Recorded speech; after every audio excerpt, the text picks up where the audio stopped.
Sen dúbida, os poemas mexicanos constitúen un dos apartados esenciais da poesía de Florencio Delgado Gurriarán.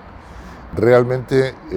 aínda que se denominan así poemas mexicanos, dado que foron compostos na súa maior parte en México, habría que precisar que hai un deles, o titulado Rumba,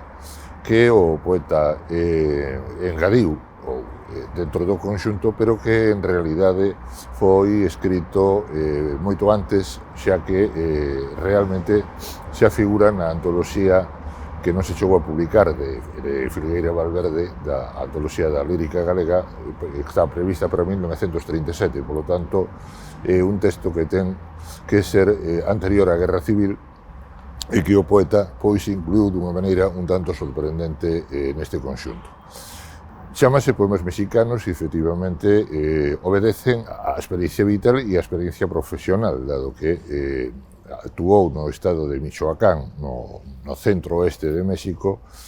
xa como vendedor de fertilizantes, xa como vendedor de seguros, etcétera, etcétera. E daquela, pois, hai que dicir, en primeiro lugar, que efectivamente reflicten esa experiencia de Florencio naquelas terras do outro lado do Atlántico. Pero, en realidade, non só reflicten esta experiencia, senón que o poeta, en cada un dos casos, cando escoita,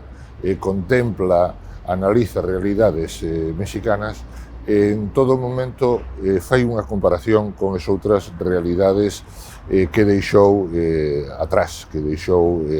na súa valdeorras nativa. Daquela, polo tanto, trátase de poemas da experiencia mexicana, pero tamén de poemas da saudade, da morriña, con respecto á Galicia que deixou.